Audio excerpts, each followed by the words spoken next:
Hello students, welcome to this amazing platform of Physics वाला. This is Nancy Della और आज हम करेंगे PYQs of the chapter Evolution. PYQs हम करते हैं तो आपने सारी की सारी थ्योरीज कर ली होगी ऑलराइट, और मैंने पूरी की पूरी जो थ्योरी है आपको वन शॉट लेक्चर के अंदर प्रोवाइड कर दी थी. तो अब हम करेंगे PYQs. तो चलिए हम अपना लेक्चर शुरू करते हैं. यहां पर बेटा आपको ना 1 मार्क के क्वेश्चंस देखने को मिलेंगे, 2 मार्क के क्वेश्चन, 3 मार्क के क्वेश्चन और 5 मार्क के क्वेश्चन. और एक ये क्वेश्चंस करने का मेरा मेन मोटो यही है कि आपको ना एटलीस्ट ये पता चले कि लिखना कितना है. ठीक है, तो चलिए हम अपना लेक्चर शुरू करते हैं. तो सबसे पहले 1 मार्क के क्वेश्चंस देखते हैं. ठीक है, तो 1 मार्क के जो क्वेश्चन है उसके अंदर जो पहला जो क्वेश्चन है वो आपकी स्क्रीन पर ये रहा कि name one fish like reptile that evolve from land reptile about 200 million year ago. Direct question है, एनसीईआरटी की स्टेटमेंट से डायरेक्ट क्वेश्चन हुआ है कि एक फिश लाइक रेप्टाइल का बताना है आपको which evolve from land reptile about 200 million year ago. कि जो कुछ रेप्टाइल्स बेटा लैंड से दोबारा एक्वाटिक लाइफ के अंदर मूव कर गए थे.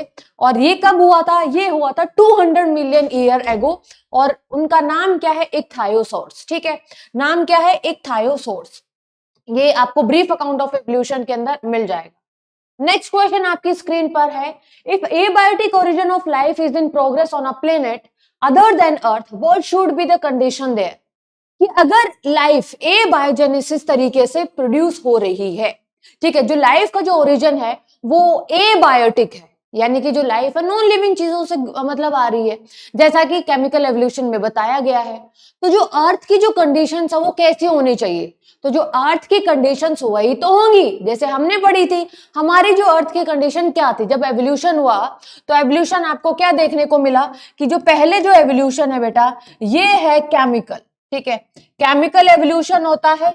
उसके बाद हमने बायोलॉजिकल एवोल्यूशन के बारे में पढ़ा, बायोलॉजिकल एवोल्यूशन के बारे में पढ़ा. ठीक है, और उसके बाद हमने किसके बारे में पढ़ा? ऑर्गेनिक एवोल्यूशन के बारे में. ठीक है, किसके बारे में पढ़ा? हमने पढ़ा ऑर्गेनिक एवोल्यूशन के बारे में. ऑलराइट, तो ये चीज हमने पढ़ी. अब क्वेश्चन ये है, अगर केमिकल एवोल्यूशन हो रहा है, ऑलराइट, तो जो अर्थ की जो कंडीशन क्या थी? तो हमारे जो टाइम पे अर्थ की कंडीशन क्या थी? जब मतलब हमारी अर्थ के ऊपर कंडीशन क्या थी? प्रिमिटिव अर्थ कंडीशन क्या थी? कि हाई टेम्परेचर था. ऑलराइट, दूसरा हाई टेम्परेचर था, रिड्यूसिंग एटमॉस्फेयर सबसे ज्यादा इंपॉर्टेंट था. ऑलराइट, और जो गैसेस प्रेजेंट थी जैसे कि मीथेन, अमोनिया और हाइड्रोजन. और जो सोर्स ऑफ एनर्जी क्या था? लाइटनिंग हो गया, अल्ट्रावायलेट रेडिएशंस हो गया एंड वोल्केनिक करप्शंस. तो यही जो कंडीशंस थी वो अभी आपको यहाँ पर मैंने बता दी है.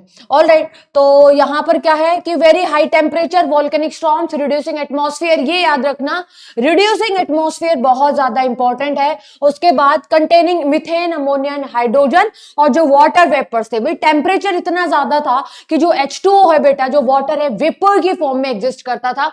तो आपके सामने यहां पर एक कंडीशन दी गई है. 1 मार्क का क्वेश्चन है. इस क्वेश्चन को किसी तरीके से भी पूछ लिया जा सकता है. अब इस क्वेश्चन को अगर ये इस तरीके से पूछ लिया गया कि भाई जो यूरे एंड जो मिलर जो एक्सपेरिमेंट था, ठीक है, उस टाइम पर भाई मिलर एक्सपेरिमेंट ने क्या किया था? जो ओपरेन और हेल्डेन थ्योरी है, जो ओपरेन और हेल्डेन थ्योरी उसको एक्सपेरिमेंटली प्रूव किया था, हाँ या नहीं? अब ओपरेन और हेल्डेन थ्योरी को एक्सपेरिमेंटली प्रूव किया था, तो उस टाइम पे उन्होंने लैब के अंदर कौन कौन सी कंडीशन ली? कि उस टाइम पर जो अर्थ की जो कंडीशन थी वही इन्होंने अपने लैब के अंदर ली. कौन कौन सी कंडीशन थी? यही जो आपके सामने यहाँ पर लिखी है. तो 1 मार्क का ये क्वेश्चन है. नेक्स्ट अगर मैं बात करूं, name the person who propose that Malthus propose that population tend to increase geometrically while food production increase arithmetically. ठीक है, तो ये चीज आप रिप्रोडक्टिव हेल्थ चैप्टर के अंदर भी पढ़ के आए होगे अगर आपको याद होगा तो. एंड आई होप अब तो आपको याद रहना ही चाहिए बेटा, क्योंकि अब तो वो टाइम आ गया है. जो पहले के जो चैप्टर है वो मतलब ऐसा नहीं है कि भाई जो चैप्टर कर लिया वो भूल गए हो. आपके दिमाग में ये सारी की सारी चीजें सेट होनी चाहिए. ठीक है, तो यहीं पर अगर मैं बताऊं कि name the person who propose that population tend to increase geometrically and while the food production increase arithmetically. भाई पॉपुलेशन अगर इतनी ज्यादा बढ़ेगी तो इसका मतलब है फूड रिसोर्सेज तो क्या रहेंगे? लिमिटेड रहेंगे. तो ये किस साइंटिस्ट ने बताया? ये बताया थॉमस माल्थस ने. किसने बताया भाई? थॉमस माल्थस ने. साइंटिस्ट का नाम यहां पर पूछा गया है. ठीक है, नेक्स्ट अगर मैं बात करूं किसकी, नेक्स्ट क्वेश्चन है आपकी स्क्रीन पर, name the scientist who had also come to similar conclusion as that of Darwin about the natural selection as a mechanism of evolution, which place did he visit to come to conclusion. अभी अगर 1 mark का question है ना, तो ये half mark का ये point होगा और हाफ मार्क का ये पॉइंट होगा। मेरी बात समझना, आपको पेपर बेटा स्टेप वाइज मार्किंग होती है। जितना क्वेश्चन जितने पार्ट में पूछा गया है, अगर आपने उतने पार्ट में आंसर नहीं किया तो आपके मार्क्स नहीं मिलेंगे। मेरी बात समझे बेटा, सब्जेक्टिव है, ऑब्जेक्टिव पेपर नहीं आएगा कि टिक करो चलते बनो। सब्जेक्टिव पेपर है तो आपको पता होना चाहिए, आपको पता होना चाहिए कि इस तरीके से चीजें लिखी जाती है। तो 2 क्वेश्चन पूछ लिया। जो डार्विन ने अपना जो काम किया था नेचुरल सिलेक्शन के ऊपर, जो नेचर के ऊपर जो काम किया था, क्या और कोई साइंटिस्ट था जो सेम कंक्लूजन पर पहुंचा था? तो बिल्कुल, कौन साइंटिस्ट थे? Alfred Russell Wallace. ठीक है, क्या थे भाई? अल्फ्रेड रुसेल वॉलेस साइंटिस्ट का नाम था। और इन्होंने कहां पर काम किया था? नेक्स्ट क्या पूछा है? Which place did he visit to come to conclusion? Malay archipelago island के ऊपर इन्होंने काम किया था। ठीक है, और इनको पता चला जब डार्विन भी इसी तरीके का काम कर रहे हैं, तो उन्होंने अपनी सारी की सारी जो कंक्लूजन्स हैं उनको लिखा चिट्ठी में और भेज दिया किसको? डार्विन जी को। ठीक है, तो ऐसा नहीं है कि सिर्फ जो नेचर के ऊपर नेचुरल सिलेक्शन इनका ऊपर काम है सिर्फ डार्विन जी का है, नहीं, इनके अलावा भी साइंटिस्ट हैं अल्फ्रेड रुसेल वॉलेस जिन्होंने काम किया। तो 2 साइंटिस्ट यहां पर पूछे जा चुके हैं। दोनों साइंटिस्ट का मैंने आपको यहाँ पर जिक्र बता दिया है, Thomas Malthus essay on population and second is Alfred Russell Wallace. Clear? चलो नेक्स्ट क्वेश्चन है आपकी स्क्रीन पर, name any 2 vestigial organs found in human body. आपके उसमें बताना है कि कोई 2 वेस्टिजियल ऑर्गन। तो सबसे पहले तो हम वेस्टिजियल ऑर्गन के बारे में पढ़ लेते हैं भाई। जो वेस्टिजियल ऑर्गन्स क्या होते हैं? These are those organ that are functional in our ancestor but may or may not be functional in our generation. ठीक है, सो दीज आर ऑर्गन, ये वो ऑर्गन है that are functional in our ancestor, that are functional in our ancestor. ठीक है, जो कि हम हमारे that are functional in our ancestor, हमारे एंसेस्टर के अंदर बेटा ये फंक्शनल होंगे, लेकिन हमारे अंदर ये बट फंक्शनल ये नहीं है। कौन कौन से होंगे? जैसे कि निक्टेटिंग मेम्ब्रेन हो गया, ऑलराइट, निक्टेटिंग मेम्ब्रेन, ठीक है, vermiform appendix and wisdom tooth. Alright, ये आपको नाम याद रखना है। तो अगर यहाँ पे पूछा गया है नेम एनी 2 वेस्टिजियल ऑर्गन, तो आप यहाँ से 3-4 लिख दोगे तो भी कोई फर्क नहीं पड़ेगा। हाँ, वेस्टिजियल ऑर्गन की डेफिनेशन भी अगर लिख दोगे तो भी यहाँ पर आपको मार्क्स मिल जाएंगे। तो मतलब इतना बड़ा, कहने का मतलब है इतना बड़ा पैराग्राफ नहीं लिखना है कि 1 मार्क का क्वेश्चन है और यहाँ पर आप पूरी की पूरी थ्योरी पढ़ रहे हो और फिर टीचर को टाइम लग रहा है कि भाई जो मैंने पूछा था उसका आंसर तो बता दे, कहां पर लिखा है। ठीक है, तो ज्यादा मेहनत नहीं करानी है टीचर की, पॉइंट टू पॉइंट आपका आंसर होना चाहिए, स्टेप वाइज आपका आंसर होना चाहिए। ठीक है, बायो में ट्राई करो भाई, पॉइंट ही पॉइंट होने चाहिए। ठीक है, नेक्स्ट क्वेश्चन बात करूं, name the phenomena by which rapid speciation take place. तो स्पेशिएशन का मतलब है formation of new species. Speciation का मतलब है फॉर्मेशन ऑफ न्यू स्पीशीज। ठीक है, तो जो फॉर्मेशन है न्यू स्पीशीज का ये कहां पर हुआ है? तो फॉर्मेशन ऑफ न्यू स्पीशीज मतलब स्पेशिएशन, बहुत सारे टाइप के स्पेशिएशन होते हैं। सबसे पूछा गया है question, name the phenomena by which rapid speciation take place. तो जो रैपिड जो स्पेशिएशन है, जो रैपिड जो स्पेशिएशन है, ठीक है, ये होता है किसकी वजह से? Genetic drift. ठीक है, अब जेनेटिक ड्रिफ्ट क्या है भाई? Sudden change in population. ठीक है, sudden change in gene frequency of a population, sudden change in gene frequency of small population, frequency of small population due to natural calamity भी ये हो सकता है।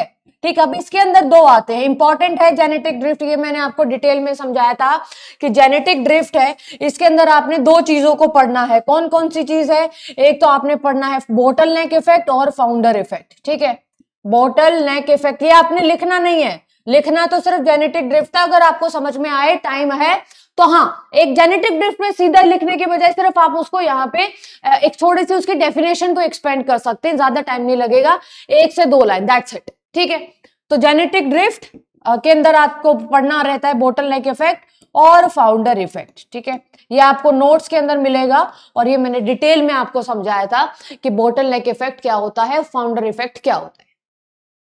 चलिए नेक्स्ट क्वेश्चन है, name the genus which is more ape like. तो मोर ape like कौन है भाई? ड्रायोप्थिकस 15 मिलियन ईयर एगो एग्जिस्ट करते थे, हेयरी बॉडी थी और एक गोरिल्लाज और चिंपैंजीज की तरह वॉक करते थे। ठीक है, अगर आपसे यहाँ पर ये पूछा रहता कि मोर मैन लाइक क्या है, तो आपका आंसर क्या होना चाहिए था?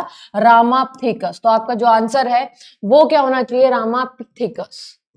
ठीक है, लेकिन यहां पर ये चीज ध्यान रखना, अब ये चीज लिखनी नहीं है कि भाई पूछा है मोर एप लाइक और यहाँ पे आप बता रहे हो मोर मैन लाइक। ये सिर्फ मैं एडिशनल इंफॉर्मेशन दे रही हूँ कि भाई क्वेश्चन इसी से रिलेटेड है, तो ऐसा भी आपका पूछा जा सकता है।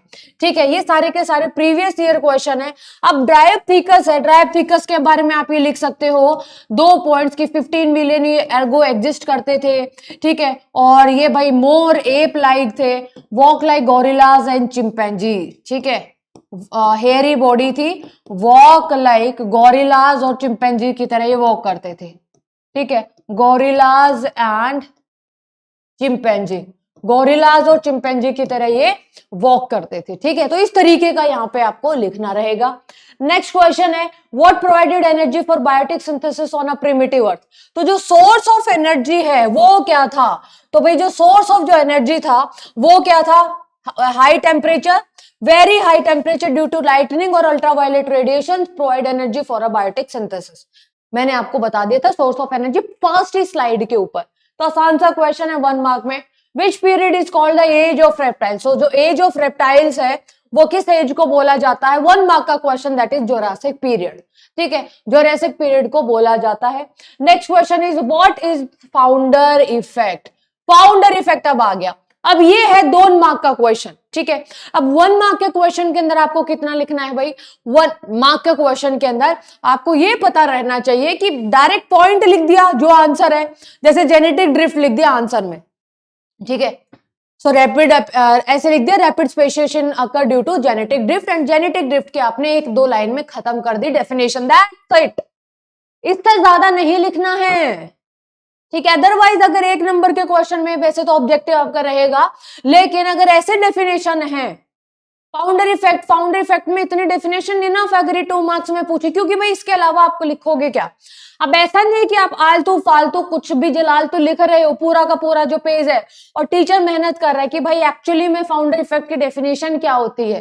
ठीक है, तो यूनिवर्सिटी जब उसमें 12-12 नंबर का क्वेश्चन आता था तब तो चलो ठीक है कि भाई आपको पेज भरने हैं, 12 नंबर का क्वेश्चन है तो पेज भरना है। यहाँ पर ऐसा नहीं है, अभी आप 12th में हो, वो टाइम भी आएगा, आपको सिर्फ यहाँ पे पॉइंट टू पॉइंट बात करनी है। और हो सकता है कि हाँ इतना लिखो, अपनी स्पीड इतनी होनी चाहिए, ऐसा मत करना कि भाई अच्छे 20 से क्वेश्चन तो बहुत बढ़िया बढ़िया सुंदर सुंदर जमा के लिखे, बॉक्स वॉक्स सब बनाया है, लेकिन आगे के जो मेन जो क्वेश्चन है उनके लिए आपके पास टाइम ही नहीं बचा। ऐसा नहीं करना चाहिए। तभी कह रही हूँ कि आपने अगर प्री बोर्ड्स दिए होंगे तो प्री बोर्ड्स में आपकी जो गलतियां रही होंगी उनसे सीखो, कि आपने प्री बोर्ड दिया होगा तो आपको समझ में आया होगा कि यार मेरी स्पीड इतनी थी तो मेरे को इससे स्पीड से बढ़ानी है, मैंने प्री बोर्ड में स्पीड के चक्कर में एक्यूरेसी गलत कर दी थी, तो अब की बार मेरी स्पीड भी सही होनी चाहिए और एक्यूरेसी भी सही होनी चाहिए। तो ये बातें आपको पता होनी चाहिए। क्लियर?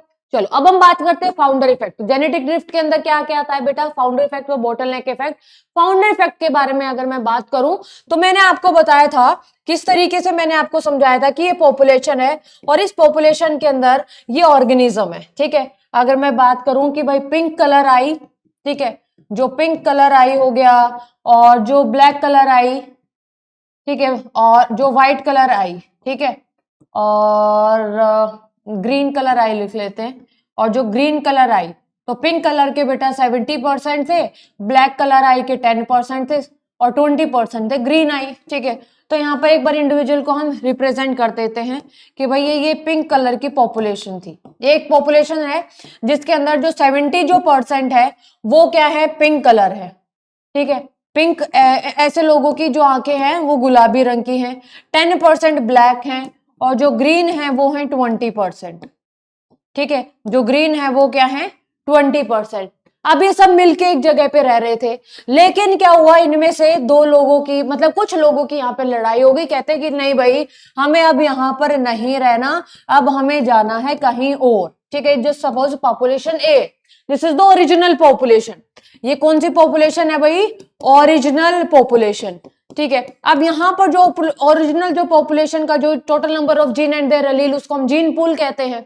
अब यहां से कुछ लोग गए, कुछ लोग कितने गए भाई, जस्ट सपोज ये जो पिंक कलर है ये चले गए आपके 30%। ठीक है, और ब्लैक कलर के आए नहीं, कहते भाई नहीं हमें नहीं जाना, हमें तो यहीं पर रहना है।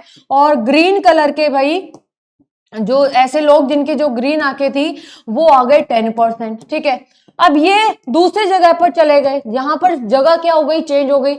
अब ये जो इंडिविजुअल गए हैं ना, ये क्या है, these are the founder of the new population.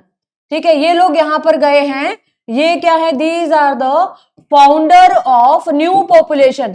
अब ये न्यू पॉपुलेशन के क्या है, फाउंडर है, और ये आगे रिप्रोड्यूस करेंगे और अपना नंबर बढ़ाएंगे।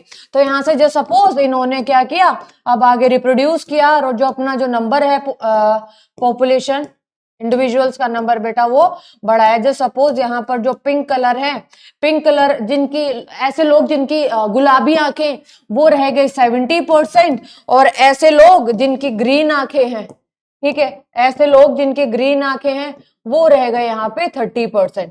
ठीक है, तो अब ये बताओ कि जो न्यू पॉपुलेशन है, this is the new population, तो जो जीन फ्रीक्वेंसी है वो नए पॉपुलेशन की भी चेंज होगी ऑब्वियसली, और जो नए पॉपुलेशन की तो अलग जीन फ्रीक्वेंसी होगी, और ओरिजिनल पॉपुलेशन की भी अलग जीन फ्रीक्वेंसी होगी। क्यों, क्योंकि यहां से लोग निकल कर गए हैं।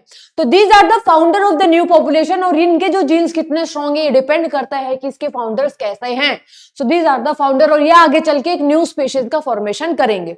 तो इसी तरीके को फाउंडर इफेक्ट को यहाँ पे समझाया गया है। Sometimes the change in the allelic frequency is so different, कभी कभी चेंज इतना डिफरेंट हो जाएगा कि new sample of the population that they become a new species. In such cases original drifted population become founder.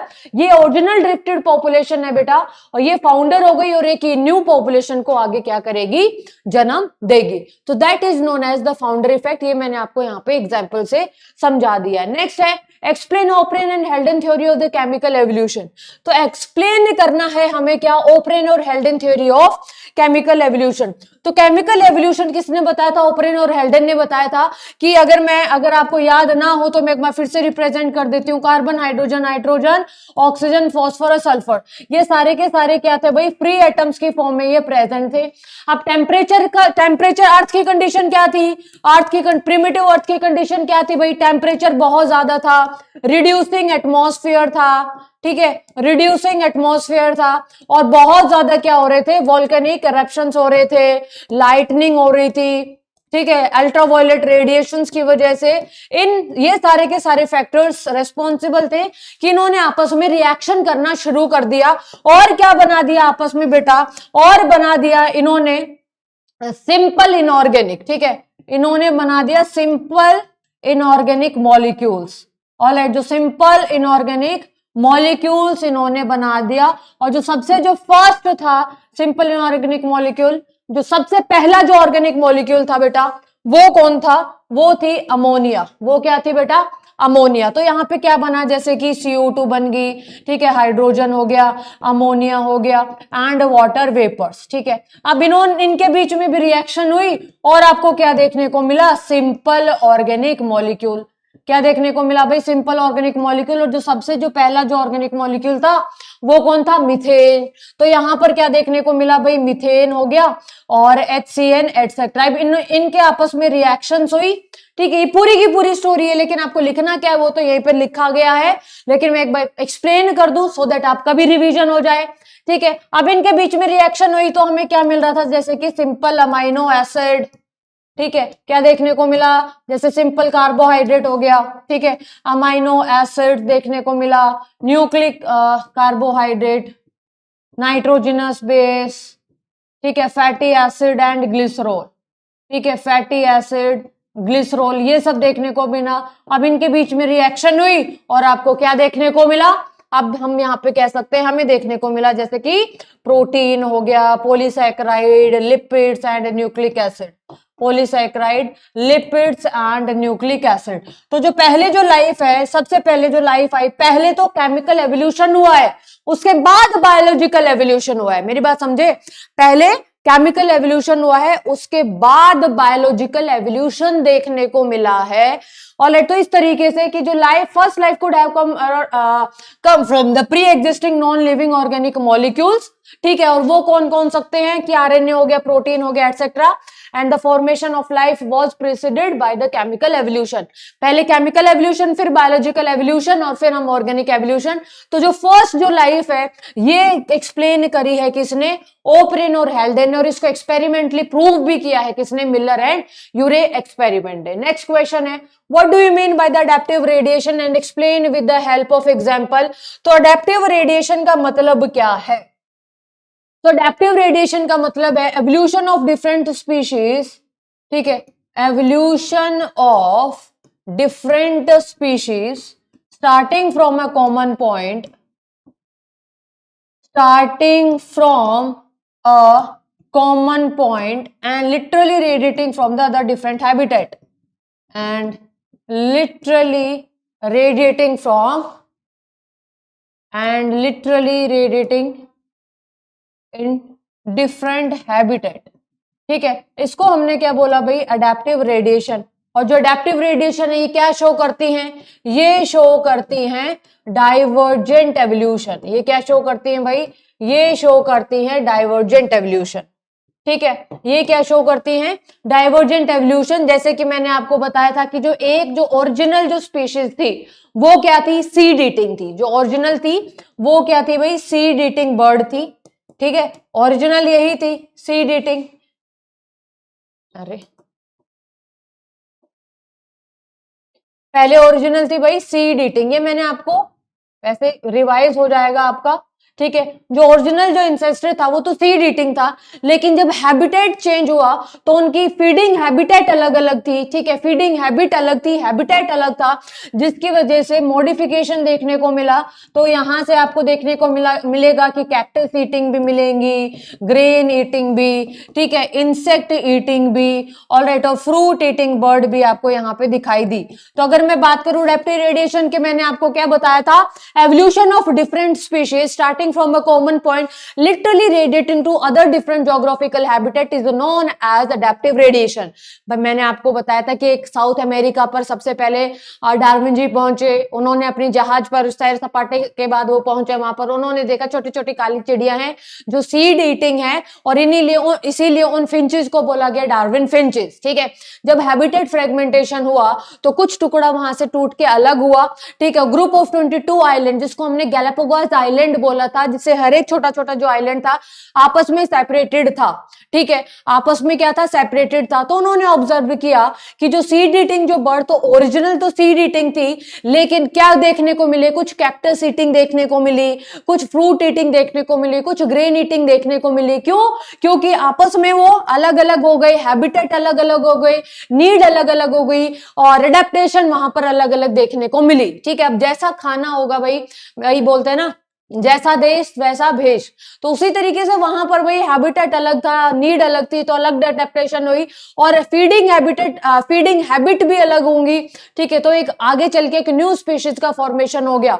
तो तीन मैंने आपको एडेप्टिव रेडिएशन के एग्जांपल बताते हैं, Darwin finches, placental mammal and Australian marsupial. कोई भी आप लिख सकते हो, लेकिन जो एक्सप्लेन करना है, जो आपको बढ़िया लगे वो कर सकते हो। यहां पर अगर आप डायग्राम इंक्लूड कर दोगे तो सोने पे सुहागा हो जाएगा, ठीक है। तो ये था आपका एडेप्टिव रेडिएशन। नेक्स्ट क्वेश्चन है, define homologous organ, give one example of organ, homologous organ to hand of a man. तो देखो यहाँ पे बता भी दिया कि भाई क्या आपको एग्जांपल देना है। तो होमोलोगस ऑर्गन क्या होते हैं भाई, होमोलोगस ऑर्गन तो वो होते हैं, मैंने 4 पॉइंट बताए थे होमोलोगस ऑर्गन और एनालोगस ऑर्गन के बीच में, ठीक है। तो होमोलोगस ऑर्गन और एनालोगस ऑर्गन के बीच में यहाँ पे मैं एक बार डिफरेंस बता दूं, सो दैट आपको याद आ जाए, ठीक है। तो याद तो आएगा ही, अभी अभी तो पढ़ के आए होगे, ऐसा तो है नहीं कि भाई बहुत ज्यादा टाइम हो गया। तो जो होमोलोगस ऑर्गन है, इनकी फंडामेंटल स्ट्रक्चर सेम होगी और ओरिजिन सेम होगा, fundamental structure and origin same, एक ये मैंने बताया था फंडामेंटल स्ट्रक्चर ओरिजिन से। यहाँ पर जो एनालोगस ऑर्गन है उनके अंदर ओरिजिन क्या होगा, डिफरेंट होगा। यहाँ पर फंक्शन सेम भी हो सकता है और फंक्शन डिफरेंट भी हो सकता है, फंक्शन सेम भी हो सकता है और डिफरेंट भी हो सकता है। यहाँ पर आपको सेम फंक्शन देखने को मिलेगा। होमोलोगस ऑर्गन कॉमन एंसेस्ट्री को डिनोट करते हैं, ठीक है। ये किसको डिनोट करते हैं, कॉमन एंसेस्ट्री यहाँ पे डिनोट करते हैं। Does not show common ancestry, does not show common ancestry, common ancestry को शो नहीं करते, ठीक है। और जो एनालोगस जो ऑर्गन है ये शो करते हैं कन्वर्जेंट एवोल्यूशन। तो अगर आपसे डिफरेंस के फॉर्म में आए तो डिफरेंस के फॉर्म में भी यहाँ पे ये लिख देना। और जो होमोलोगस ऑर्गन है ये शो करते हैं डाइवर्जेंट एवोल्यूशन, ठीक है। ये क्या शो करते हैं भाई, डाइवर्जेंट एवोल्यूशन। तो आपसे अगर इस फॉर्म में क्वेश्चन आए तो आप इस फॉर्म में भी क्वेश्चन को यहाँ पे लिख सकते हैं, ठीक है। यहां पर आप लिख सकते हैं। तो होमोलोगस ऑर्गन जैसे कि अगर मैं बात करूं जो फोरलिम्स है, फोरलिम्स ऑफ मैन, ठीक है। तो ये सारी की सारी जो फोरलिम्स ऑफ मैन हो गया, forelimbs of whale, bat, bird and human being, सबकी जो बोन की अरेंजमेंट है वो सेम होगी। लेकिन फोरलिम्स ऑफ व्हेल है ये किस में हेल्प करेंगे, फोरलिम्स ऑफ व्हेल ये बेटा स्विमिंग में हेल्प करेंगे, ठीक है। जो बैट है इसके फोरलिम्स किस में हेल्प करेंगे, फ्लाइंग में। लेकिन इनका ओरिजिन सेम, ओरिजिन सेम तो किसको रिप्रेजेंट करते हैं, होमोलोगस ऑर्गन को ये रिप्रेजेंट करते हैं। बर्ड्स क्या हो जाएगा बेटा, फ्लाइंग में हेल्प होगा। और जो ह्यूमन बीइंग है ये आएगा होल्डिंग ऑफ एन ऑब्जेक्ट, ठीक है, होल्डिंग ऑफ एन ऑब्जेक्ट। इसका मतलब ओरिजिन सेम फंक्शन डिफरेंट, क्योंकि इनके सबके हैबिट अलग है, हैबिटेट इनका अलग है, तो अलग नीड आएगी, अलग एडेप्टेशन आएगा। तो इस तरीके से होमोलोगस ऑर्गन के बारे में आपने लिखना है।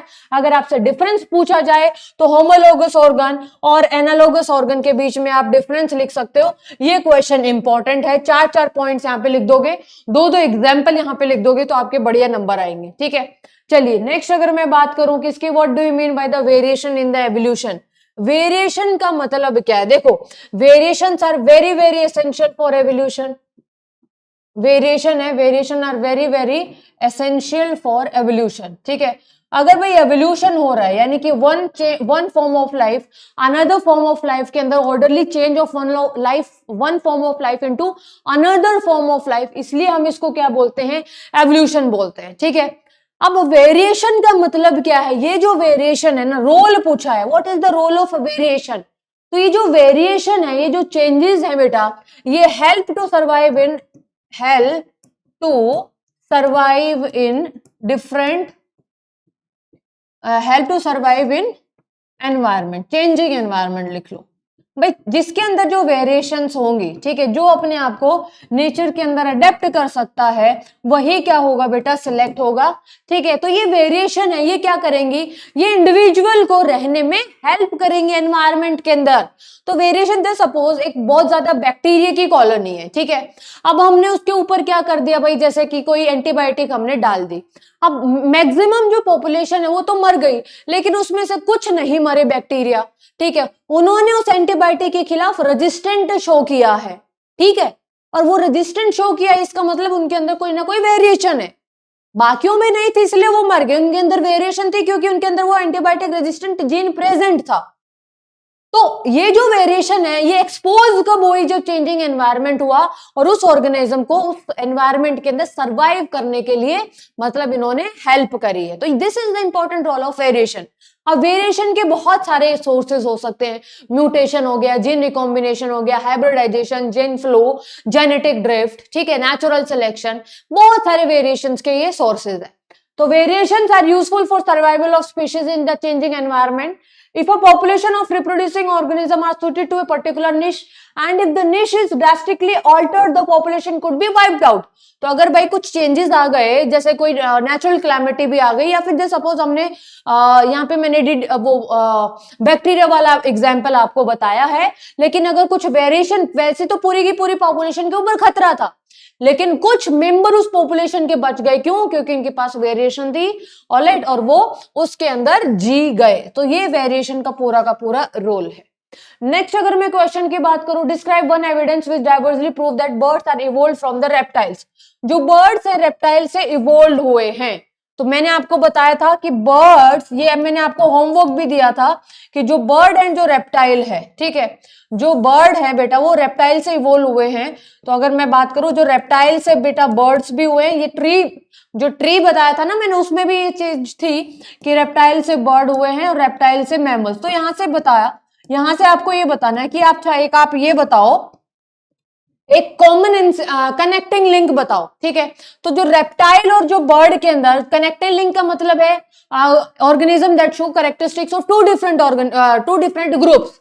तो अगर मैं यहाँ पर जो रेप्टाइल और बर्ड के बीच में जो कनेक्शन है बेटा, वो कौन यहाँ पे रिप्रेजेंट करता है? आर्कियोप्टेरिक्स, ठीक है, आर्कियोप्टेरिक्स। आर्कियोप्टेरिक्स क्या है? It is a connecting link. अब ये प्रेजेंट नहीं इसलिए हम इसको मिसिंग लिंक बोलते हैं, ठीक है।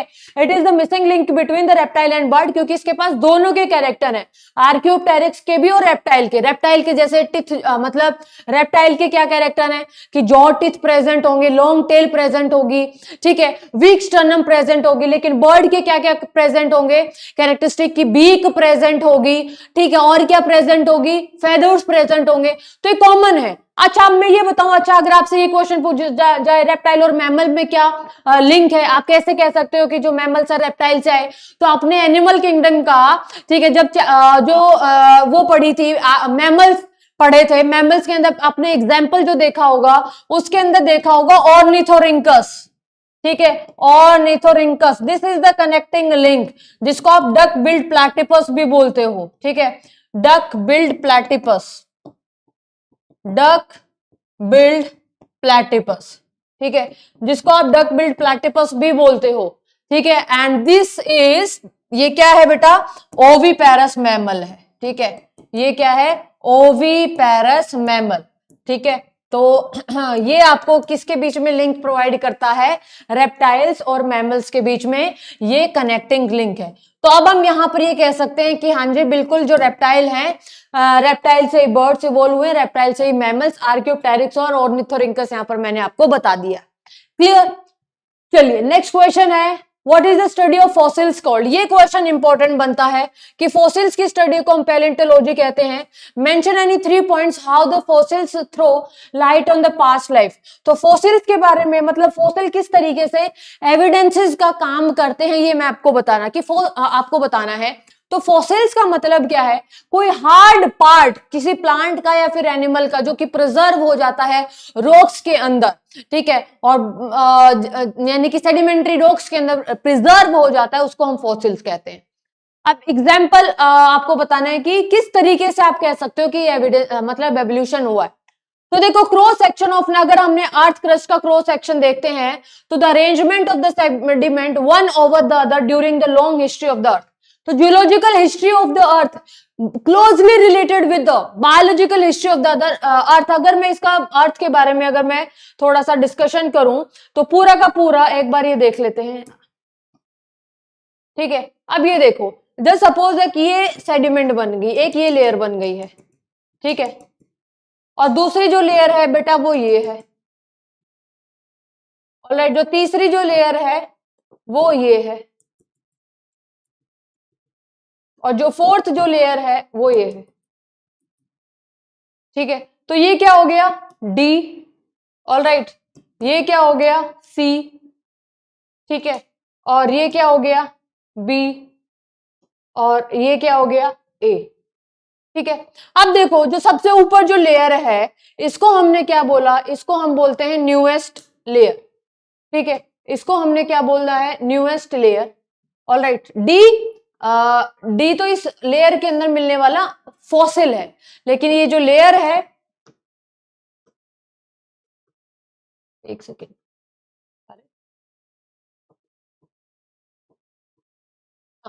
तो ये जो लेयर है that is the newest layer, this is the newest layer, ठीक है। और ये जो लेयर है ये क्या है भाई? ओल्डेस्ट लेयर है, ये क्या है? ओल्डेस्ट लेयर है। अब जो न्यूएस्ट लेयर के अंदर मिलने वाला जो फॉसिल है वो भी क्या होगा? न्यूएस्ट होगा। और जो ओल्डेस्ट लेयर के अंदर जो फॉसिल मिलता है, जो ओल्डेस्ट लेयर के अंदर जो फॉसिल है वो ओल्डेस्ट फॉसिल होगा। कहने का मतलब क्या है? कि लेयर बाय लेयर अलग अलग टाइम पर अलग अलग लेयर की फॉर्मेशन हुई। बहुत आसान तरीके से इसको समझते हैं, अलग अलग टाइम पर अलग अलग लेयर की फॉर्मेशन हुई।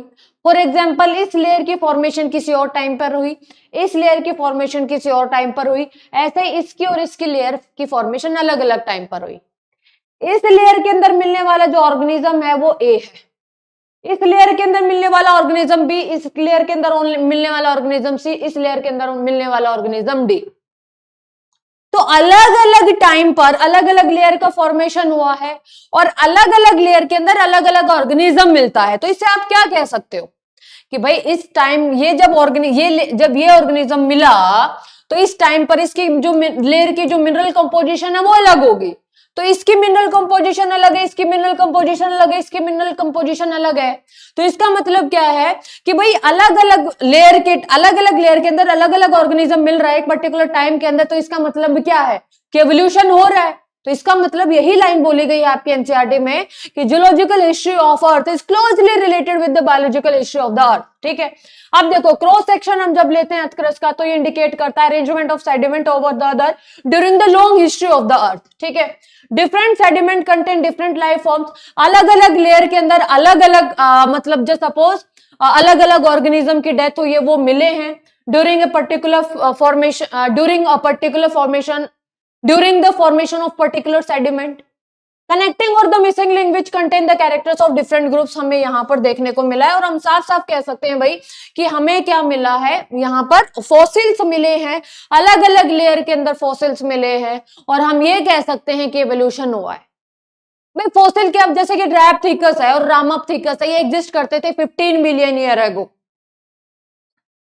भाई एवोल्यूशन तो हुआ है ना, उस टाइम पे किसी और टाइप का, उस टाइम पे ड्रैप्थिकस एग्जिस्ट करते थे, इस टाइम पर हम एग्जिस्ट कर रहे हैं, तो एवोल्यूशन तो हुआ है। ठीक है, तो इस तरीके से हम यहाँ पर ये चीज एक्सप्लेन कर सकते हैं। What are the analogous organ? Analogous organ क्या होता है? एनालोगस ऑर्गन तो वो ऑर्गन होते हैं जिनका जो ऑरिजिन है वो डिफरेंट है लेकिन यहाँ पर फंक्शन आपको सेम देखने को मिलेंगे।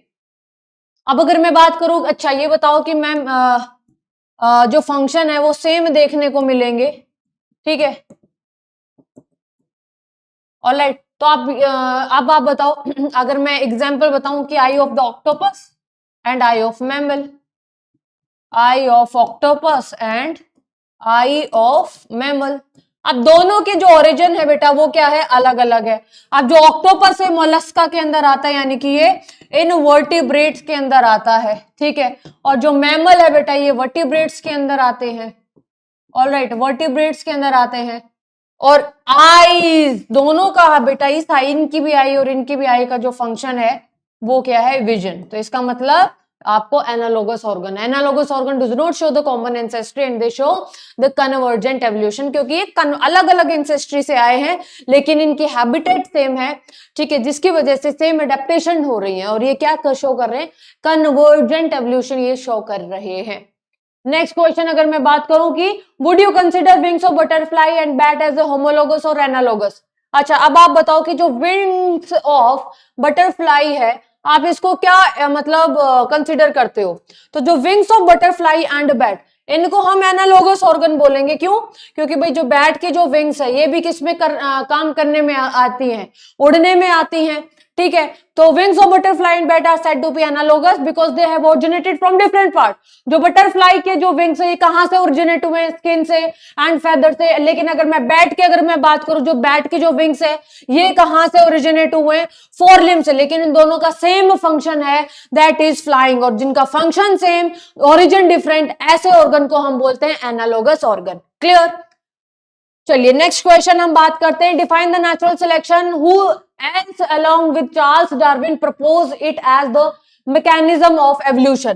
तो नेचुरल सिलेक्शन को क्या बोला गया, एक मैकेनिज्म ऑफ एवोल्यूशन बोला गया, एक मेन ड्राइविंग फोर्स बोला गया बिहाइंड एवोल्यूशन, ठीक है। तो नेचुरल सिलेक्शन क्या होता है? तो नेचुरल सिलेक्शन बेटा एक प्रोसेस है, ठीक है, जिसके अंदर नेचुरल सिलेक्शन क्या है बेटा, एक प्रोसेस है जो कि सिलेक्ट करता है जो नेचर उन इंडिविजुअल को सिलेक्ट करेगा जो ज्यादा बेटर फिट होगा, जो बेटर फिट होगा वही ज्यादा रिप्रोड्यूस कर पाएगा और as compare to those who are less fit, ठीक है, जो ज्यादा बेटर फिट, जिसके अंदर ज्यादा एडेप्टिव रेडिएशन, वो ज्यादा बेटर फिट, वो ज्यादा अपनी प्रोजेनी को वही रिप्रोड्यूस ज्यादा कर पाएगा और वो अपनी प्रोजेनी का नंबर बढ़ाएगा।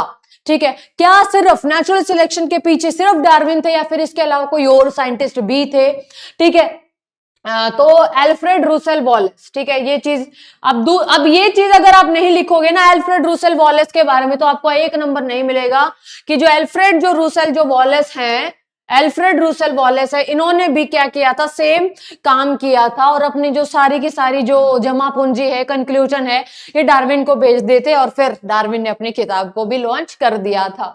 ठीक है, तो नेचुरल सिलेक्शन कितने टाइप का होता है? डिसरप्टिव, डायरेक्शनल, स्टेबलाइजिंग, ये आप डिटेल में कर लेना। Types of natural selection important बनता है। Next question, bring out the differences between हुगो-डी various mutation. देखो, जो डार्विन की थ्योरी के क्रिटिसिज्म क्या थे, क्योंकि उनको जेनेटिक्स की नॉलेज नहीं थी, वो ये नहीं बता पाए थे कि जर्मिनल वेरिएशंस क्या होती हैं। ठीक है, फिर एक नई थ्योरी आई, म्यूटेशन थ्योरी, जिसने म्यूटेशन थ्योरी किसने प्रपोज की थी? म्यूटेशन थ्योरी प्रपोज की थी हुगो डी वेरिस ने। उन्हीं तरह लेमार्कियाना इवनिंग प्राइमरोज के ऊपर काम किया था। ठीक है, तो जो म्यूटेशन है ये मेजर सोर्स है वेरिएशन का। और लेकिन एक क्रिटिसिज्म ऐसा नहीं कि म्यूटेशन थ्योरी का कोई क्रिटिसिज्म नहीं था, म्यूटेशन थ्योरी का भी क्रिटिसिज्म था। तो म्यूटेशन थ्योरी का क्या क्रिटिसिज्म था? उन्होंने हुगो डी वेरिस ने बोला कि आज के टाइम पे जितनी भी आप बायोडाइवर्सिटी देख रहे हो, it's only because of mutation. क्या सिर्फ म्यूटेशन सोर्स है वेरिएशन का? इसके अलावा कोई और सोर्स नहीं है वेरिएशन का? तो उसके अलावा भी सोर्स है वेरिएशन का। ठीक बा? तो अगर मैं बात करूं, ये क्वेश्चन आता है भाई, इंपॉर्टेंट है, तो हुगो डी वेरिस के अकॉर्डिंग और डार्विनियन वेरिएशन में क्या डिफरेंस था? तो डार्विन कह रहे थे जो वेरिएशन है वो स्मॉल है, कंटिन्यूअस है, डायरेक्शनल है। एवोल्यूशन एक स्लो ग्रेजुअल प्रोसेस है जिसको होने में मिलियन ऑफ ईयर्स लगते हैं। लेकिन यही तो बोला अगर मैं बात करूं जो डार्विन है, डार्विन जी ने क्या बोला? डार्विन ने बोला कि जो वेरिएशन है वो स्मॉल है, कंटिन्यूअस है और डायरेक्शनल है। स्मॉल है, कंटिन्यूअस है और डायरेक्शनल है। यही बोला कि जो डार्विन ने क्या बोला? डार्विन ने बोला कि जो म्यूटेशन है, वेरिएशन है वो स्मॉल है, कंटिन्यूअस एंड डायरेक्शनल है। और जो एवोल्यूशन है ग्रेजुअल प्रोसेस है, ग्रेजुअल प्रोसेस है जिसको होने में बहुत ज्यादा टाइम लगता है। लेकिन हुगो डी वेरिस ने क्या बोला? हुगो डी वेरिस ने क्या बोला? हुगो डी वेरिस ने बोला जी नहीं, ऐसा कुछ भी नहीं है। जो म्यूटेशन है वो लार्ज है, डिसकंटिन्यूअस है और डायरेक्शन लेस है। इन्होंने एक टर्म और दी, इन्होंने बोला कि एक ऑर्गेनिज्म के अंदर ऐसा नहीं है कि छोटे छोटे चेंजेस होते रहेंगे, नहीं, सिंगल स्टेप लार्ज म्यूटेशन होगा। क्या होगा भाई? Single step large mutation, single step large mutation होगा। क्या होगा? Single step large mutation. और ए आपको देखने को मिलेगा बी। और जो सिंगल स्टेप लार्ज म्यूटेशन होगा इसी को इन्होंने बोला साल्टेशन, इसी को इन्होंने क्या बोल दिया? साल्टेशन। ठीक है, तो ये आपको यहां पर लिखना रहेगा। नेक्स्ट क्वेश्चन है, state the Hardy-Weinberg equilibrium. Hardy-Weinberg equilibrium ने क्या बोला? हार्डी-वेनबर्ग इक्विलिब्रियम ने बोला कि जितनी भी जो एलीलिक फ्रीक्वेंसी है, जो allele frequency in a random mating population, gene frequency of a population remains same over generation to generation अगर एवोल्यूशनरी फोर्स मतलब एब्सेंट होंगे। तो यही हार्डी-वेनबर्ग इक्विलिब्रियम ने बोला। When there is any disturbance in the Hardy-Weinberg equilibrium, what would it result? भाई अगर मतलब कोई डिस्टर्बेंस हुआ Hardy-Weinberg equilibrium के अंदर, Hardy-Weinberg equilibrium क्या बोला कि the allelic frequency in a population are stable and constant from generation to generation in absence of evolutionary effect. In absence of evolutionary effect in random mating population. ठीक है, अब जो evolutionary जो effect है वो किस किस की वजह से आ रहा था? सिंपल सी बात बताऊं तो हार्डी-वेनबर्ग इक्विलिब्रियम ने बोला अगर कोई भी जीन फ्लो नहीं होगा, ठीक है, 5 फैक्टर याद रखने हैं। अगर कोई भी जेनेटिक ड्रिफ्ट नहीं होगा, ठीक है, अगर कोई भी जीन रिकॉम्बिनेशन नहीं होगा, अगर कोई म्यूटेशन नहीं होगा और कोई नेचुरल सिलेक्शन नहीं होगा, कोई म्यूटेशन नहीं होगा और अगर कोई नेचुरल सिलेक्शन नहीं होगा तो gene frequency in a random mating population will remain constant over generation to generation, over generation to generation. Clear? अब अगर कुछ इनमें चेंज आ जाता, अगर ये कुछ कोई फैक्टर हो जाता है तो फ्रीक्वेंसी बिगड़ जाएगी। इसका मतलब क्या होगा? एवोल्यूशन होगा। ठीक है, according to the principle what is the total number of all the allelic frequency? अगर मैं P को बोलूं, P represent frequency of dominant allele, frequency of dominant allele, और अगर मैं Q बोलूं कि frequency of recessive allele, frequency of recessive allele, तो इसका मतलब क्या है? इसका मतलब क्या हुआ? The total frequency is equal to 1, P plus Q is equal to क्या होगा? 1। ये इन्होंने बोला कि the sum total of all the allelic frequency, sum total of all the frequency of dominant and recessive allele is always equal to 1। ठीक है, ये question है, ये आपको यहां पे लिखना है। नेक्स्ट है Stanley Miller and Harold Urey performed an experiment by recreating in the laboratory the probable condition of the atmosphere of the primitive earth। भाई सबसे पहले तो मिलर और यूरी एक्सपेरिमेंट आपको याद करना है। किस तरीके से भी क्वेश्चन आ सकता है, चाहे पार्ट की फॉर्म में आए चाहे किसी तरीके से आए। तो सबसे पहले यहाँ पे क्वेश्चन पूछा गया what was the aim of the experiment. इसने क्या किया था? ओप्रेनर थ्योरी है, ओप्रेन एंड हेल्डन थ्योरी को एक्सपेरिमेंटली प्रूव किया था। And what forms was the energy supply. इन्होंने भाई वही सारी की सारा सेटअप कराया। क्या क्या कंडीशन थी भाई? जो टेम्परेचर है वो हाई टेम्परेचर मेंटेन कराया इन्होंने। ठीक है, रिड्यूसिंग एटमॉस्फेयर लिया, ऑक्सीजन बिल्कुल भी नहीं ली, मीथेन, अमोनिया और हाइड्रोजन गैसेस इन्होंने ली। ठीक है, और वाटर वेपर्स लिए। ऑलराइट, ये सारी की सारी जो कंडीशन थी। और जो सोर्स ऑफ जो एनर्जी है, इलेक्ट्रिक डिस्चार्ज यूजिंग इलेक्ट्रोड्स की मदद से इन्होंने मतलब एनर्जी प्रोवाइड करी। ठीक है, तो ये क्वेश्चन था। Next is for how long was the experiment run continuously, name the 2 products form. तो 1 to 2 वीक तक ये एक्सपेरिमेंट चला। और जो प्रोडक्ट्स मिले वो क्या मिले बेटा? जो प्रोडक्ट्स मिले वो मिले थे अमाइनो एसिड्स। ठीक है, जो अमाइनो एसिड्स थे वो कौन कौन सी जो अमाइनो एसिड्स थी? वो थी glycine, alanine and aspartic acid. Glycine, alanine and aspartic acid. और अलग अलग साइंटिस्ट ने अलग अलग कॉम्बिनेशन लिया गैसेस का, तो उनको अलग अलग प्रोडक्ट्स देखने को मिले। किसको शुगर मिले, किसी को फैट्स मिले। ठीक है, तो ये पूरा का पूरा एक्सपेरिमेंट था, ये आपको पता रहना चाहिए। नेक्स्ट क्वेश्चन है in which part of the world Neanderthal man lived. Neanderthal, अभी जो ह्यूमन एवोल्यूशन है ना, ह्यूमन एवोल्यूशन को पार्ट्स के अंदर भी यहां पर पूछा जा सकता है। तो in which part of the world Neanderthal man lived. तो नेंदरथल मैन कब किस पार्ट के अंदर मिलते थे? Near eastern and central Asia. What was the cranial capacity? So cranial capacity was 1400 cc।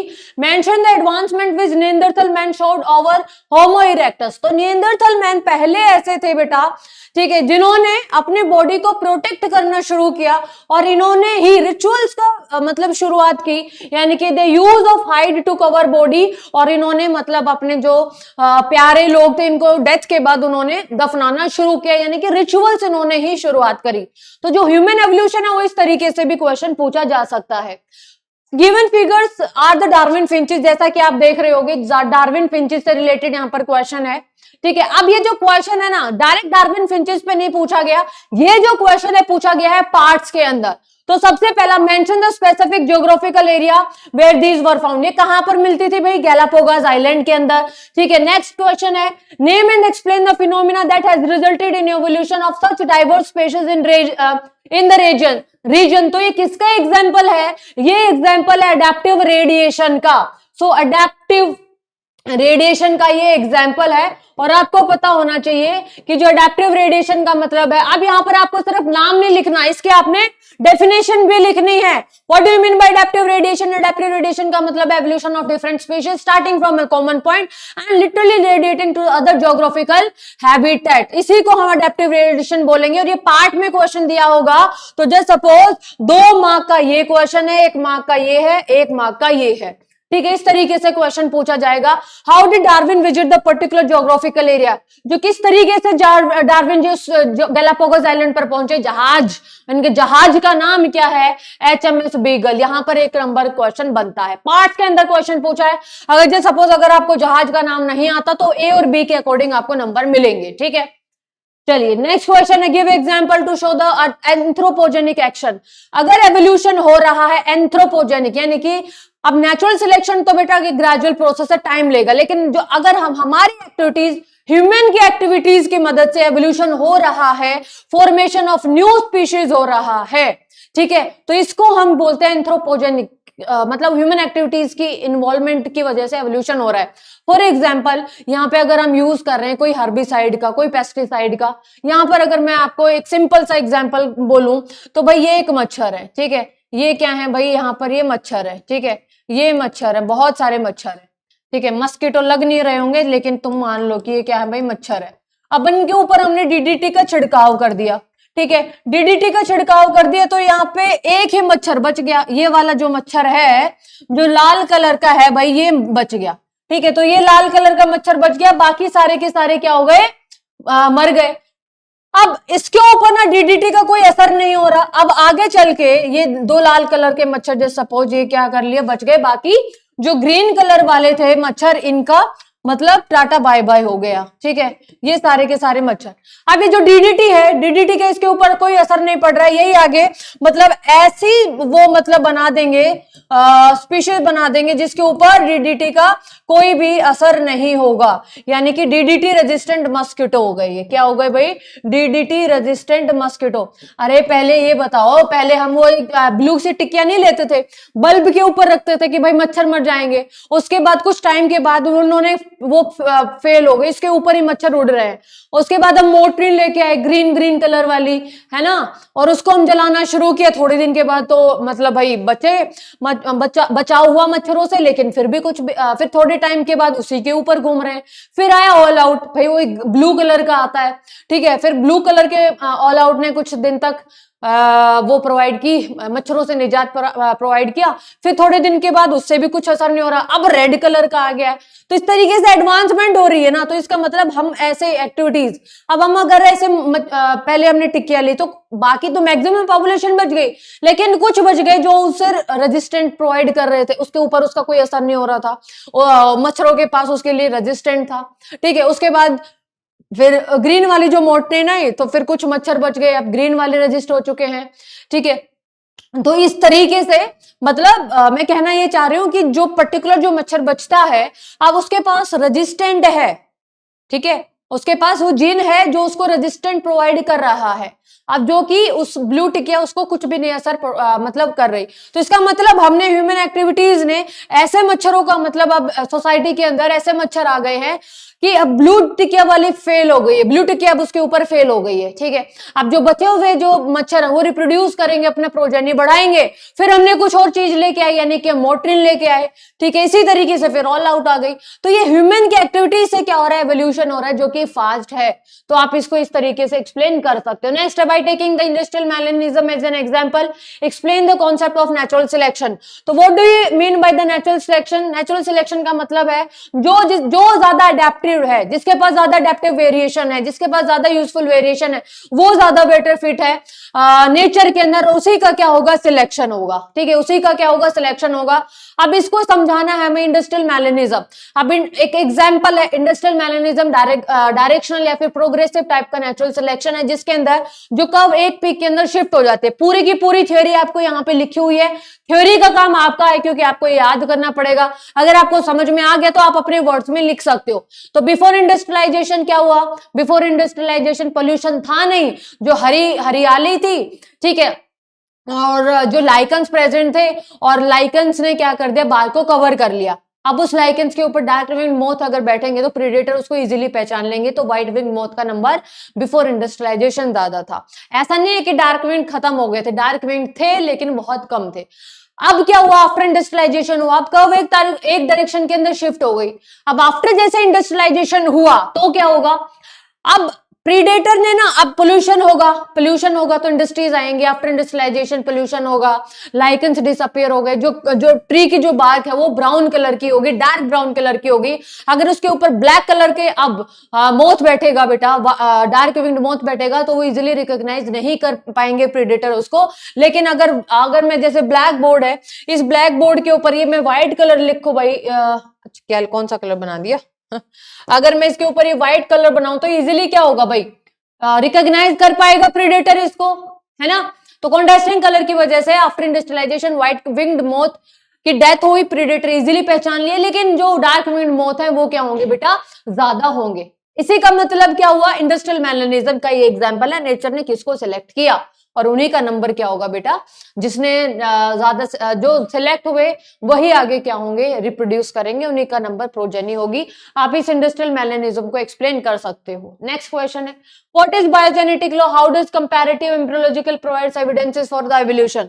अब बायोजेनेटिक लॉ किसने दिया था, पूरी की पूरी थ्योरी है, मैंने आपको बता दी है, आप इस थ्योरी को यहाँ पे याद कर लेना। बायोजेनेटिक लॉ क्या प्रोवाइड करता है, एम्ब्रियोलॉजिकल एविडेंसेस, ठीक है।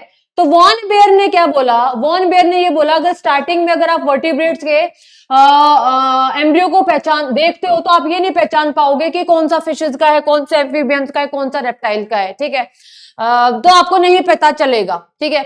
लेकिन ये इसलिए हो रहा है क्योंकि वॉन बेयर ने बोला कि स्टार्टिंग के अंदर जनरल कैरेक्टर एक साथ आते हैं, लेकिन स्पेशल कैरेक्टर बाद में आते हैं। मैमल का स्पेशल कैरेक्टर हो गया जैसे कि हेयर, बॉडी के ऊपर हेयर, ये बाद में आएगा, इसीलिए स्टार्टिंग के अंदर आप एम्ब्रियो को डिफरेंशिएट नहीं कर सकते, ठीक है। तो बायोजेनेटिक लॉ दिया था हैकेल ने बोला, ontogeny recapitulates phylogeny, developmental history of an organism repeats its phylogeny history of a species. मतलब जब भी ऑर्गेनिज्म डेवलप करेगा तो अपने एंसेस्टर के एडल्ट के कैरेक्टर शो करेगा, ये है बायोजेनेटिक लॉ। और इसको एक्सप्लेन किसने, एग्जाम्पल क्या दिया, जैसे कि हमारे अंदर जो हार्ट है, हार्ट हमारे अंदर 4 चेंबर होता है, लेकिन स्टार्टिंग के अंदर एम्ब्रियोनिक डेवलपमेंट के अंदर पहले 2 चेंबर बनता है। 2 चेंबर किसका, फिशेस का, फिर 3 चेंबर रेप्टाइल्स और एम्फीबियन का। क्रोकोडाइल की यहाँ पर बात नहीं हो रही है। तो इसका मतलब जब भी ऑर्गेनिज्म डेवलप करेगा तो वो अपने एंसेस्टर के एडल्ट के कैरेक्टर शो करेगा, that is the biogenetic law. लेकिन ये डिसअप्रूव कर दिया था वॉन बेयर ने। वॉन बेयर ने बोला कि एडल्ट वर्ड आप ये हटा दो, आप ये बोल दो कि जब ऑर्गेनिज्म डेवलप करेगा वो अपने एंसेस्टर के कैरेक्टर को शो करता है, ये चलेगा। अगर एडल्ट बोल दिया तो एग्जाम्पल, जैसे अगर मैं गिल स्लिट की बात करूं तो गिल स्लिट मतलब हमारे अंदर एम्ब्रियोनिक स्टेज के अंदर प्रेजेंट होते हैं, एडल्ट के अंदर नहीं होते। लेकिन फिशेज के अंदर एम्ब्रियोनिक और एडल्ट स्टेज दोनों के अंदर होती है। लेकिन फिशेज के अंदर जो गिल स्लिट है एडल्ट केस में रेस्पिरेशन का काम प्रोवाइड करते हैं, लेकिन हमारे अंदर तो कोई रेस्पिरेशन जैसा कोई काम नहीं प्रोवाइड करती है। तो इसीलिए बोला गया, वॉन बेयर ने बायोजेनेटिक लॉ को डिसअप्रूव कर दिया था। लेकिन यहां पर सिर्फ बायोजेनेटिक लॉ पूछा गया है, तो ऑन्टोजेनी रिपीट्स फाइलोजेनी की पूरी एक्सप्लेनेशन यहां पर है।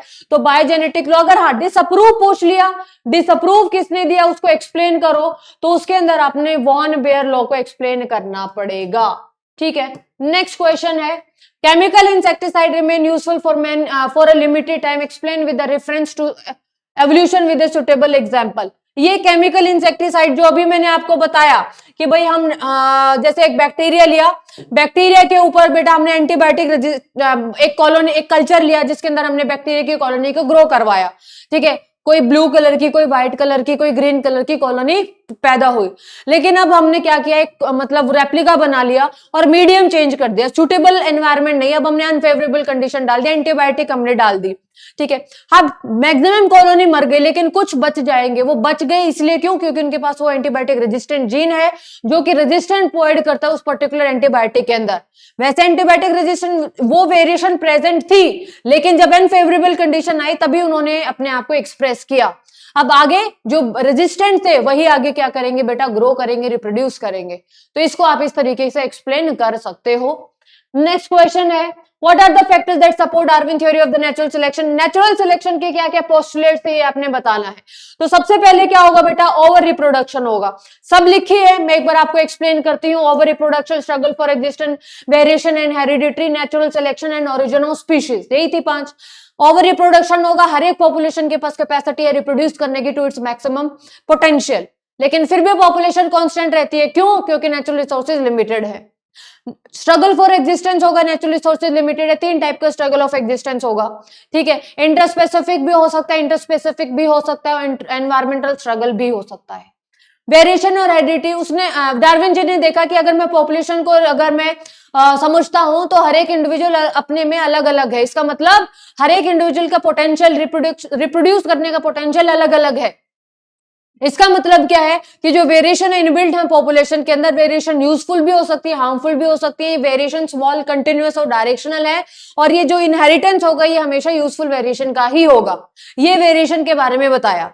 फिर बताया नेचुरल सिलेक्शन। नेचुरल सिलेक्शन का मतलब अगर जिसके पास, इंडिविजुअल के पास हार्मफुल भी है और यूजफुल भी है, अगर यूजफुल वेरिएशन ज्यादा है तो इसका मतलब एडेप्टिव, उनको एडेप्टिव वेरिएशन भी बोलेंगे। हेल्प करेंगे उस इंडिविजुअल की उस एनवायरमेंट के अंदर जिंदा रहने के लिए। जितनी ज्यादा एडेप्टिव वेरिएशन, उतनी ज्यादा यूजफुल वेरिएशन, उतना ज्यादा नेचर उसको सिलेक्ट करेगा। नेचर सिलेक्ट करेगा, ठीक है। अब नेचुरल सिलेक्शन, अब सर्वाइव, नेचर ने सिलेक्ट करेगा फॉर सर्वाइवल। अब ये चीज अडल्ट में केस में पहुंचेगी। अब वो इंडिविजुअल अडल्ट स्टेज के अंदर पहुंचेगा। अडल्ट के अंदर दो चीजें चेक की जाएंगी, एक तो चेक की जाएगी रिप्रोडक्टिव फिटनेस और दूसरा सेक्सुअल सिलेक्शन। अब आप आप कैसे बता सकते हो इंडिविजुअल की यही नेचर ने सिलेक्ट किया है? अब जितना ज्यादा बेटर फिट, जितना बेटर फिट, वो नेचर उसको सिलेक्ट करेगा, वो ही ज्यादा रिप्रोड्यूस करेगा, उसी की ज्यादा प्रोजेनी होंगी। And the last one is the origin of species. Origin of species यानी कि कौन कौन से फैक्टर है? Differential, natural selection followed by the differential rate of reproduction. कि हर एक इंडिविजुअल की अलग अलग कैपेसिटी है रिप्रोड्यूस करने की। जो फीमेल पार्टनर है वो मेल, जो सुपीरियर जो मेल है उसको सिलेक्ट करेगी फॉर मेटिंग। अब जो इंडिविजुअल ज्यादा हेल्दी होगा उसके हेल्दी गोनैड्स होंगे, हेल्दी गैमेट्स बनाएगा, ठीक है। तो ये डिफरेंशियल रेट ऑफ रिप्रोडक्शन है। तो ये है डार्विन की, आप उसको एक्सप्लेन कर सकते हो। Postulate, how did Louis Pasteur successfully demolish the popular theory of spontaneous theory? जो स्पॉन्टेनियस जो जनरेशन थ्योरी है इसको हम ए बायोजेनेसिस थ्योरी भी कहते हैं। अब जो ए बायोजेनेसिस थ्योरी क्या है कि जो लाइफ है वो कैसे आई? जो लाइफ है वो आई from the dead and decaying matter suddenly, spontaneously. लेकिन बायोजेनेसिस थ्योरी कहती थी life is arise from the pre existing life, new cell is arise from the pre existing cell, यानी कि new life is arise from the pre existing life, ठीक है। और यहां पर जो लुइस पास्चर है, लुइस पास्चर ने एक्सप्लेन किया बायोजेनेसिस थ्योरी को। बायोजेनेसिस थ्योरी को एक्सप्लेन किया एक्सपेरिमेंटली, और इसने डिसअप्रूव भी कर दिया बायोजेनेसिस थ्योरी को। दो फ्लास्क लिए, एक की फ्लास्क की स्वान नेक थी और दूसरे एक स्ट्रेट फ्लास्क थी, और दोनों के अंदर प्रॉपर मतलब सुगर सोल्यूशन लिया, ठीक है, जो फेवरेबल कंडीशन ली। अब जो स्ट्रेट फ्लास्क थी वो एयर के कांटेक्ट में थी, एयर के अंदर जो माइक्रो ऑर्गेनिज्म थे वो स्ट्रेट फ्लास्क के कांटेक्ट में आए, न्यूट्रिएंट मीडियम था, उन्होंने ग्रो करा और आपको एक न्यू लाइफ देखने को मिलती है। लेकिन जो स्वॉन शेप जो नेक थी उसके अंदर न्यू लाइफ नहीं देखने को मिली। स्वॉन नेक के अंदर न्यू लाइफ क्यों नहीं देखने को मिली? क्यों? क्योंकि सारे के सारे जो लाइफ है, जो माइक्रो ऑर्गेनिज्म है, वो एस शेप्ड के अंदर ट्रैप हो गए। अब कोई लाइफ जब कल्चर मीडियम के अंदर पहुंची नहीं, उसने रिप्रोड्यूस नहीं करा, इसका मतलब वहां पर कोई लाइफ देखने को नहीं मिली। इसका मतलब new life is arise from the pre existing life, ठीक है। आपको इसको एक्सप्लेन करना है। नेक्स्ट है, how does Hardy Weinberg principle state? What does Hardy Weinberg principle states? कि हार्डी-विनबर्ग प्रिंसिपल ने बोला कि gene in a random mating population, gene frequency is remain same over generation to generation in absence of evolutionary force, ठीक है। कौन कौन से ऐसे फैक्टर्स है जो हार्डी-विनबर्ग को इफेक्ट करते हैं? 5 ऐसे फैक्टर है, gene flow, genetic drift, gene recombination, mutation and natural selection. अब हार्डी-विनबर्ग इक्विलिब्रियम क्या दो इक्वेशन भी लिख सकते हो, P plus Q is equal to 1, P square plus Q square is plus 2PQ is equal to 1, ठीक है। आप इसको एक्सप्लेन कर सकते हो। ये है 5 फैक्टर कौन कौन से आ जाएंगे भाई? Gene flow, genetic drift, mutation, gene recombination and natural selection, ठीक है। इन पांचों फैक्टर को आप यहाँ पे याद करना है, लिखवा दिया मैंने, और यहाँ पर ये इंपॉर्टेंट क्वेश्चन बनता है। How do Darwin and Hugo de varies after regarding mechanism of evolution? कि डार्विन के अकॉर्डिंग क्या है वेरिएशन और ह्यूगो डी वेरीज के अकॉर्डिंग क्या है वेरिएशन, ये आपको एक्सप्लेन करना है। ये ऑलरेडी मैं बता चुकी हूँ, क्वेश्चन भी आ चुका है। इंपॉर्टेंट बनता है, डिफरेंस इंपॉर्टेंट बनते हैं, ठीक है।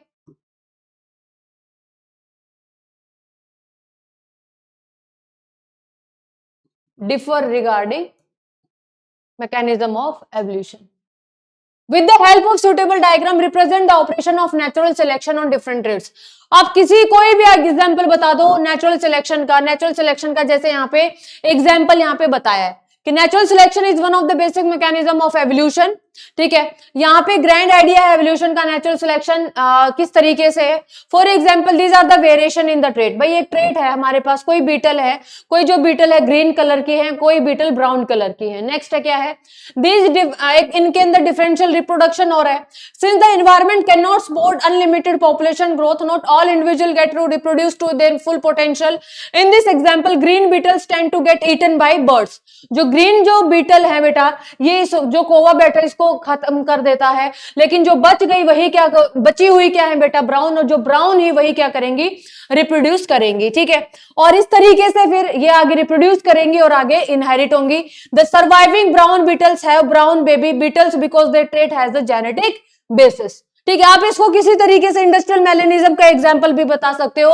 The more advantage trait is the brown colouration which allows the beetle to have more offspring because more common in the population. भाई जो ज्यादा सिलेक्ट होगा, आप देखो ना नेचुरल सिलेक्शन क्या कहता है, नेचुरल सिलेक्शन कहता है जो सिलेक्ट होगा। ठीक है, नेचुरल सिलेक्शन क्या कहता है कि जो सिलेक्ट होगा, नेचर जिसको सिलेक्ट करेगी वही आगे रिप्रोड्यूस करेगा। सिंपल सी बात है, यही तो नेचुरल सिलेक्शन ने बोला। अब जरूरी नहीं आप इसे बीटल वाला एग्जांपल दो, आप कोई भी यहां पर दे सकते हो। अब इस कौवे ने क्या किया बेटा, सारी की सारी ग्रीन बीटल्स को खा लिया, तो जो बची हुई इन्हीं के पास चांस है। ठीक है, और ये जो चांस है और यही आपस में क्या करेंगे, प्रोड्यूस करेंगे और अपना नंबर क्या करेंगे, बढ़ा सकेंगे। अब आप इसको देख के आप कैसे कह सकते हो, इस पिक्चर को आप देख के क्या कह सकते हो, किसका नेचुरल सिलेक्शन हुआ है, जो बची वही ज्यादा रिप्रोड्यूस करेंगे और उन्हीं का नेचुरल सिलेक्शन हुआ है। इस तरीके से आप इस एग्जाम्पल को एक्सप्लेन कर सकते हो। ठीक है, अगर मैं बात करूं होमवर्क की, तो होमवर्क के अंदर आपको तो कोई एग्जाम्पल बताओ मेरे को नेचुरल सिलेक्शन का, ढूंढो, सर्च करो और नेचुरल सिलेक्शन का एग्जाम्पल बताओ कि इंडस्ट्रियल मैलेनिज्म के अलावा आप किसका और एग्जाम्पल लिखोगे। ठीक है, उसके बाद आपको बताना है कि केमिकल एवोल्यूशन क्या होता है, किसके बारे में बताना है, केमिकल एवोल्यूशन क्या होता है, कि होमवर्क है। ठीक है, होमो इरेक्टस और होमो हेबिलस की कैरेक्टरिस्टिक्स आपको बतानी है, होमो हेबिलस एंड होमो इरेक्टस, होमो हेबिलस और होमो इरेक्टस की कैरेक्टरिस्टिक्स आपने मेरे को बतानी है।